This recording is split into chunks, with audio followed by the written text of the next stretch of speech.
Welcome back to Pixel Peak. Hey Josh, you playing interesting games over the summer? Oh my god, as if the Minecraft update didn't consume 2 weeks of my life. I swear I forgot what grass felt like. Sounds like a time, man. What do we have in today's agenda, boss? Well, I'm glad you asked. First, we got some juicy industry headlines, followed by a discussion with our friend Carter Metzger going over our favorite games from each console. Oh, I also hear that we'll be doing a Nintendo Direct bingo session, as well as a retro review on Chrono Trigger. Yeah, man, that's right. For this week, I'm your host, Josh Diamond. And I'm Jake Gallons. Without further ado, let's get on today's first episode of Pixel Peak Season 9. Tokyo Game Show 2022 recently occurred from September 15th through the 18th. News from some of your favorite developers like Square Enix, Atlus, and Capcom announced a variety of titles, including Tekken 8, Yakuza Like a Dragon 8, and remakes of PlayStation classics Suikoden 1 and 2. In addition to this news, the conference announced the full roster of characters for Street Fighter 6, showcasing 18 different fighters, including classics like Ryu and Ken. Other notable announcements include Resident Evil Village's Shadow of Rose DLC, an update to Deathloop that extends the ending, and an update to Monster Hunter Rise, which adds 3 new monsters to the game. Sony has announced that the PlayStation 5 will be seeing a price increase in all regions outside the United States, the culprit being high global inflation rates.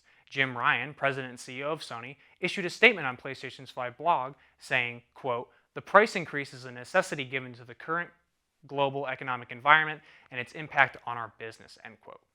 Currently, the PlayStation 5 lists for €550 in Europe, £480 in the UK, and even as high as 800 in AUD in Australia. As it stands, Sony's top priority is to improve the PlayStation 5 supply situation for the sake of maximizing player reach. Valve has officially opened Steam Deck repair centers, ensuring that anyone who has had issues with their Steam Deck since launch will have a functional handheld in due time. While technically user repairable, many view the option of having the console taken off players' hands for repairs is a welcomed feature. It's important to note that many repairs conducted outside of the Steam Deck's warranty will actually require a fee. Having issues with your Steam Deck? You can access a repair service by reaching out through the console support page and filling out a repair request. And earlier this week, Rockstar Games finally took to the public with a statement regarding a network intrusion in which Grand Theft Auto 6 source code was leaked. The leak in question is comprised of about an hour's worth of in-development footage as early as 2014. The team expressed disappointment in having any unprompted details shown to the public, though it will continue to work on the game as planned. Despite players witnessing the incomplete state of the game this past Sunday, it's safe to say that this shouldn't influence the finished product or the sales numbers that will follow. That's it for headlines. When we come back, we'll be talking about our favorite games from each console from the 2000s.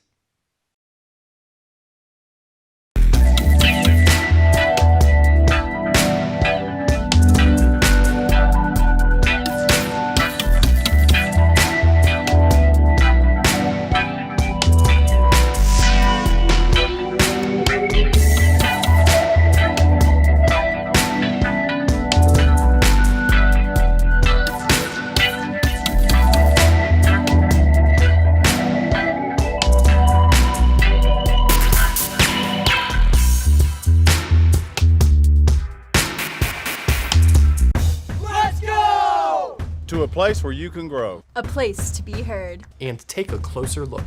A place where you can crush it. And push yourself. A place to find your voice.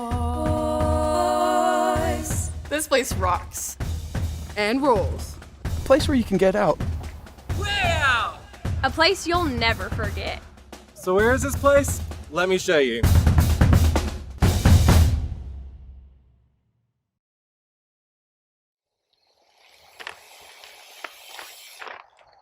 Hi, my name is Melissa Weddle, and I'm Department Chair of Recreation Management and Physical Education at Appalachian State University.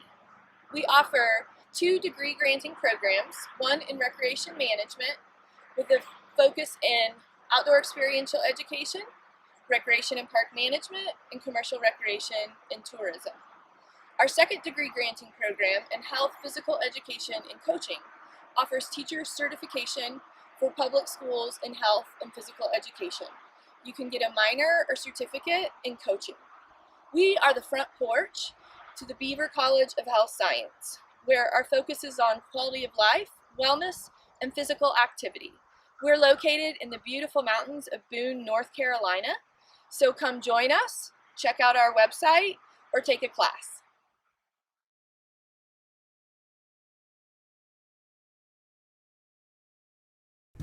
Welcome back to Pixel Peak. I'm Abe, and it's time to boot up gamers with Loading Screen, our discussion-based segment of the show. Today, I'm joined by Carter and Josh. How y'all doing? I'm doing good. How about you, Abe? Pretty good, pretty good. Okay, I got a daunting question for you today. What is the greatest video game of all time for each console? Ooh, we talking like 2000s, 2010s? We're doing 2000 consoles, For sure. post-2000s. Well, technically PlayStation 1, 1998. That's true. But we're gonna grandfather it in. So let's start out with the PlayStation consoles. Speaking of that, PlayStation 1, what is your favorite game of all time? I was a little too young to be playing those PlayStation games. You know, it's a little bit before my time. But we did have a PS2, and one of the backwards compatible games we had was Scooby-Doo, Night of 100 Frights. And that game, as a kid, scared the bejeebers out of me. I was so scared playing that game, but it was a lot of fun. Fantastic, I love that. Oh, for sure, for sure. I'm gonna say, I streamed this, I think, last year, but I'm gonna say that my favorite PS1 title has gotta be Klonoa, Door to Phantomile, if that's how you say it. It's this platformer, but it has like a big emphasis on the story. The presentation's awesome, the flow of the game is awesome, and they just came out with a remake for it, actually. Really? So yeah, Yeah. I think I'll be picking that up shortly. I didn't play that on PlayStation. I actually got the compatible version on PlayStation Vita, and that's what I played it on. So it was really fun. I enjoyed that platform. Yeah, that's sick. So, you know, I don't want to rush around too much. You know, these are important games to you. But we got to go to PlayStation 2. Absolutely. I know this is a heartfelt one for you. Yeah, PS2. I grew up on the PS2. My dad has some. He worked, you know, on the PS2 back when with the net code. Wow. Believe it or not. Really? Yeah. But for me, SSX Tricky. I love like snowboarding games, and the SSX series just did it. SSX Tricky. The soundtrack was amazing. The soundbite of that song, that Tricky song. I don't remember who it's by, but it goes way too hard. I've spent way too many hours playing that game. It's valid, yeah. No, for sure, for sure. This one's also on the Wii, but it was known for being on the PS2 first. It's this game called Okami. And it plays out kind of like a Zelda game, so there are like certain dungeons to explore, a vast overworld, but the big draw of it was that it was primarily based on like Japanese Shintoism and really explored that, and there's like beautiful watercolor art with it as well. The flow of it's great, the humor in that game is also really good. It's just a very charming title. Would definitely recommend it. 100%. I don't think I've ever heard of that game, so I'll definitely have to check it out. What about moving forward a little bit more relevant to what I remember playing, a little bit late bloomer when it comes to consoles, PlayStation 3. PlayStation 3. You know, I grew up on the PlayStation, so moving from the PS2 to the PS3 was natural. But for me, the game that sticks with me the most, Uncharted 2. Just one of the Uncharted series is amazing as a whole, but Uncharted 2 just sticks out as just the pinnacle of that series for me. Definitely. Absolutely. I'm gonna say, this is one that I played a lot at friends' houses. I'm gonna say Sega All-Stars Racing. Just kind of fun playing that. It's probably my second favorite game behind Mario Kart, if I'm being honest. But yeah, didn't play it often, but that would have to be my pick. They actually came out with a sequel to that called did they? All-Star Racing Transformed. Okay. And it was just a blatant ripoff of the Mario Kart where you can transform the vehicle mid-race. It was really goofy. That's funny. But, you know, a little bit more, you know, the last gen before PlayStation 5 and Xbox Series X, PlayStation 4, you know. I never personally owned a PlayStation 4, but my friend did have one, and the only game that I ever played was, again, Uncharted. So Uncharted 4, you know, I was on the PlayStation 4. I was a big fan of the first three. Beautiful game. Oh, it looks amazing. It's you get way deeper into the story than the first couple games do. There's a lot of flashbacks. It's just an amazing game overall. For sure. I'm gonna say I played this back in 2019. Persona 5 was yeah. always a really, really solid JRPG. Like super fun, really engaging combat. There's a lot of things to like challenge that traditional structure, and yeah, the art, everything about it, great. Okay, we're gonna do a little bit of a rapid fire round. I just want your hot takes real quick. Nintendo consoles, starting with GameCube. GameCube, it's gotta be Super Mario Sunshine. It's gotta be. Super Mario Sunshine, Okay. Josh? I'm gonna say Legend of Zelda: The Wind Waker, exploring the Great Sea and all that. yes. So good. Love Zelda that. games on the GameCube. Yeah. Oh yeah. Fire. Yeah. Oh yeah. Okay, moving on to the Wii. I Yeah. know this holds a special place in my heart. The movement controls never really worked, but that doesn't matter. It's gotta be Wii Sports Resort. Oh, it's gotta be yes, the sir. classic sequel to Wii Sports. But Absolutely. Yeah. So I'm gonna say Mario Galaxy. You can't go wrong with it. All the levels are just so engaging. Great stuff there, seriously. Legendary title. Yeah, and we're gonna forget Wii U exists. Nobody likes the Wii U. And we're gonna move on to Nintendo Switch. Well, the easy answer is Mario Kart, but the underrated answer, I think, is Breath of the Wild. Because I think Breath of the Wild was breathtaking. Yeah. No, I'm playing through it like right now, actually. Yeah, It's been yeah, so yeah. good. I'm gonna say my pick though, Smash Ultimate, for sure. It's just so fun. So many characters from all these different franchises. Just so fun duking it out with each other. To wrap things up, I'm gonna kind of do a little bit of a broader question, really make you rack your mind. So Microsoft has really made a push to make PC and their Xbox consoles together. So what is your favorite Xbox title that you can play on PC or Xbox One or Xbox Series X? Well, it's split because I love Halo Reach, and that was the best Halo game for me. And you can play Master Chief Collection, but it's got to be Forza. Like the new Forza games just they're so good. The soundtrack? The soundtracks are amazing. Oh my gosh. There's a million different, there's just always something to do in that game. Yes. It's a ton of fun. You know, I'm not a big Microsoft guy or that for that matter, but I think I'm gonna have to go with something more PC oriented that you can play on the Xbox, and I'm pretty sure you can play this one indie title called Celeste.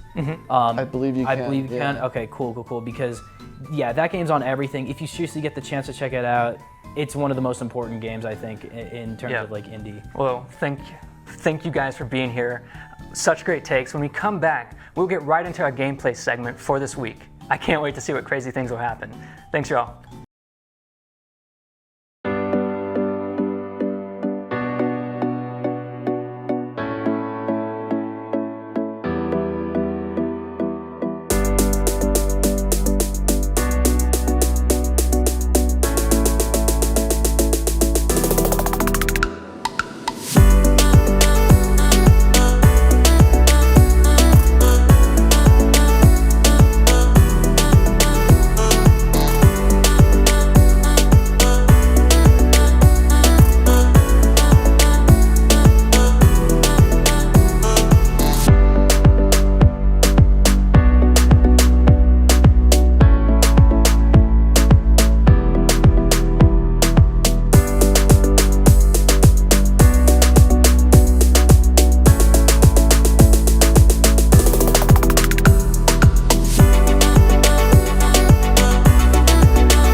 We are so glad to have you as a student at App State. When you come to college, whether you're coming from across the state or down the street, you bring with you distinct experiences, perspectives, and identities. It's up to us as your campus leaders to help foster safe and inclusive learning communities. Appalachian Advocates is a cohort of faculty and staff who have made a commitment to listen, learn, support, and advocate for members of our community from underrepresented identities. So whether you need help figuring out how to navigate a challenging situation in one of your classes, or you want a more formal mentorship, our Appalachian Advocates are here to guide and support you. What an absolute poggers discussion. I remember playing those games back when I was a wee lad. Next up, we have Josh Diamond running us through the Nintendo Direct with an extra heap of bingo on the side. Let's get into it.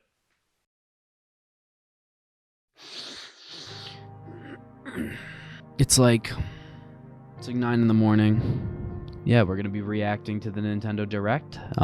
There's a lot of anticipated titles coming out and everything like that, and we're going to go through the whole thing. I actually, to make it a little bit more interactive, I made a bingo card, which you can see right here. I am very, very, very excited to see what we got. I honestly have no idea. I'm definitely thinking we're going to get something on the Mario movie, and I definitely think that we're going to be getting something on a party game. Probably Breath of the Wild 2, hopefully. All right, so I'm ready. It's about to start any second now. I'm excited to see what's going to come out this winter. I have no idea. I have my own doubts. I have my own hopes. And here we go. Let's get started. What do they open with? Anime. It's Fire Emblem. Well, how about that? Oh, look at that. Oh, that looks so nice. I was playing Fire Emblem last night, so this is actually really cool to see. Oh, what up, Marth? Everyone in my Discord right now is popping off. Wow. All right, January 2023. This is the last thing. This is the last thing I expected right now. Why does Patrick look like that? Complete tone shift. Wow. I've never seen this game in my life. This is a gameplay segment for next episode. Oh, we love Tunic, man. I gotta play this, bro. I've never heard of this ever. Front Mission fans are eating right now. They are just. What the hell is this? Ew, look at the frame rate. Stardew Valley? Harvest Moon? Farm Simulator? Oh my god, look at the slowdown. Splatoon, baby. Okay. Good. Good. Yes. Yes. Yes. Grub. Be there. Be there. Octopath Traveler 2. Celestia. I have nothing on my board right now. Dude, I know Cameron and Slade are popping off right now. This looks so good, dude. Another farming game. Another farming game. Let's go. Maybe I should go back to bed. Oh, Theater Rhythm. Oh, that's sick. That's awesome. I actually do like this game. Oh, they got other series involved. That's neat. This is gonna be a good one. Find coins in a Mario game. Who would have known? And we'll just let's go. When mobile game comes to Switch, maybe I might put that down, Loki. Called it. I was talking with my friends about this the other day. Called it. Oh, it looks so good. We're putting mobile game comes to Switch. I don't care. Mr. Miyamoto. The man himself. No way it's coming to the US. I have a Mario movie trailer. To talk a little bit about Pikmin. Please, Pikmin 4, please. Please, Miyamoto, please, Pikmin 4, please. Now to the main event. Please. Take a look at this. Please, what do we have? Oh my god, yes. Okay, thank you. It's here! Yes, sir! Yes, sir! Oh my god, okay, I'm putting it down. Please, Pikmin 4, 2023. Thank you, Miyamoto. Very cool. Yes, another farming simulator. Bayonetta 3 gameplay, baby. It looks good. I'm putting Bayonetta. It's not gameplay, but we'll put it down. Oh my god. Tales of Symphonia. I gotta play that. Sure. This game is really good. Yes, these were really fun. These are always super fun. That came out of nowhere. All right, this seems like that's penultimate material. What do we have? Please be the one. Please be the one. Breath of the Wild. Come on. Everyone wants it. Oh my god. Okay, we got Breath of the Wild 2. Holy I can't swear. Yes, dude. What am I looking at? What? Do we have a name? Tears of the Kingdom! Oh my god. And that's it. That is what we got. And here we go. This is our final list here. Honestly, not as much as I expected, but you never know with these kinds of directs and everything like that. Biggest disappointments? No Donkey Kong. No, Star Fox, no F-Zero, and definitely the biggest disappointment, no Style Savvy. So, yeah, I'll be crying myself to sleep now as I go back to bed. But yeah, no, this was a lot of fun. There's nothing in this cup. I fooled you. Breath of the Wild 2, bro. Oh my god. Tears of the Kingdom, bro. That's going to be so hype. Thank you for watching with me. You guys take care.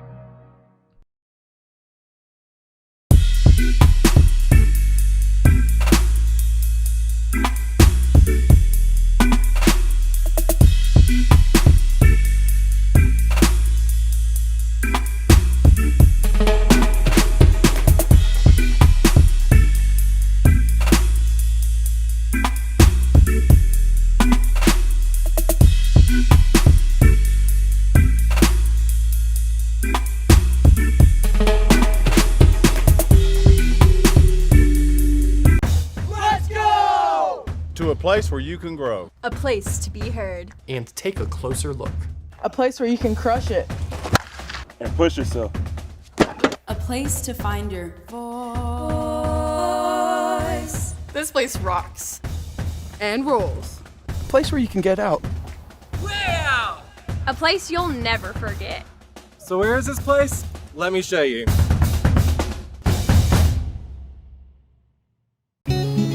Life is a journey. We're told that there are mountains and valleys before us. A mountaineer trudges through. Where others see an obstacle, a mountaineer sees an opportunity. A mountaineer climbs tomorrow's mountains today. So what is a mountaineer? A mountaineer is you.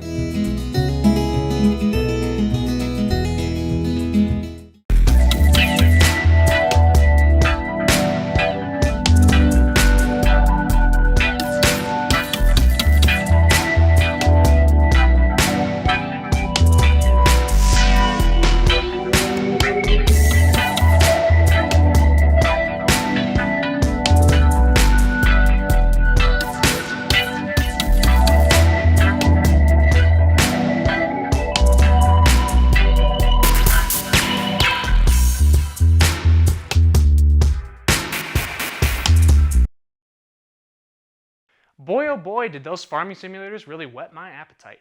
I can't wait to see these games trickle into the market in the coming months. Last up, we're taking it old school with a retro review on the hit JRPG classic Chrono Trigger for the SNES. That'll be it for me on today's episode. Thanks for watching.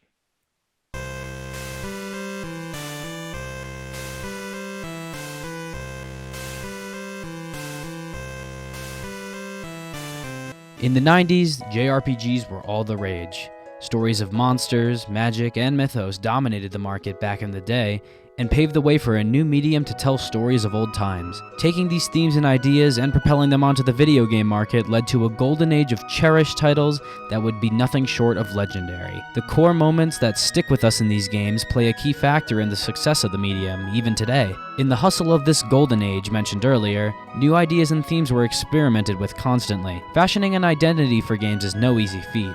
You have to think to the smallest detail on what the audience will be subjected to in order to get their money's worth. It's here where the idea of the JRPG was challenged. What if the traditional formula was flipped? Would it be too difficult to create something of this scale? How compelling and cohesive would the end product be? These were but a few questions in the sea of millions during the development of the game we're speaking on today. Widely regarded as one of the greatest games to come out of the decade, and even one of the greatest video games of all time, Chrono Trigger has the player exploring the same world in different time periods. Revered for its themes, amount of fresh mechanics, character design and development, and overall just breaking the mold, the game truly feels ahead of its time. The theme of time travel isn't just a gimmick. You don't explore different time periods for the hell of it. In Chrono Trigger, you're following a specific timeline to figure out the means of defeating Lavos, an ancient parasitic alien who feeds off of the planet, killing all life as a result. With a solid amount of story content, engaging combat centered around real-time action, and a soundtrack so good even rapper Logic claims it's one of the best of all time, this game holds up as an icon of the era. Development of the game has been quite the story throughout gaming history, mainly due to the amount of influential industry figureheads working on the title. Hironobu Sakaguchi, the creator of the Final Fantasy series, took elements from previous JRPGs to flesh out the battle system and additional game mechanics. Yuji Horii, the creator of the Dragon Quest series, was the one to foster the idea of time travel that would eventually become the game's central theme. And Akira Toriyama, the creator of Dragon Ball, conceptualized and illustrated the iconic cast of characters that we would know today.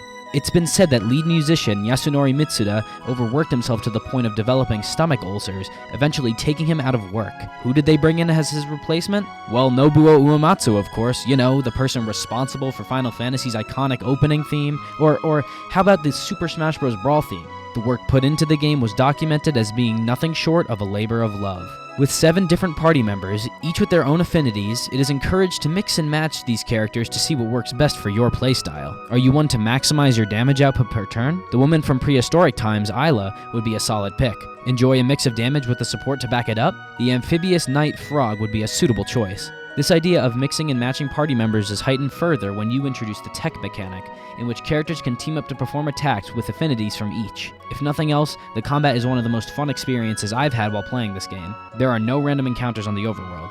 Each enemy has their own place in each respective screen. In my opinion, this only helps to flesh out the world building. Like, I truly feel that I am experiencing the life and the nature, or lack of nature, in each time period. The last mechanic I'd like to touch on that Chrono Trigger introduced is that it was the first game to give us a New Game Plus feature in a JRPG setting. The game technically has 12 endings depending on certain actions you take throughout the game, and if you want to experience them firsthand, the game helps to equip you with all your previous items, so getting through the game is a breeze. A wonderful story mechanic that I appreciate in the subsequent titles that utilize it. Do you want to play this classic for yourself? Well, I would recommend the DS version, as the exclusive content in there is enough to make it the most worthwhile.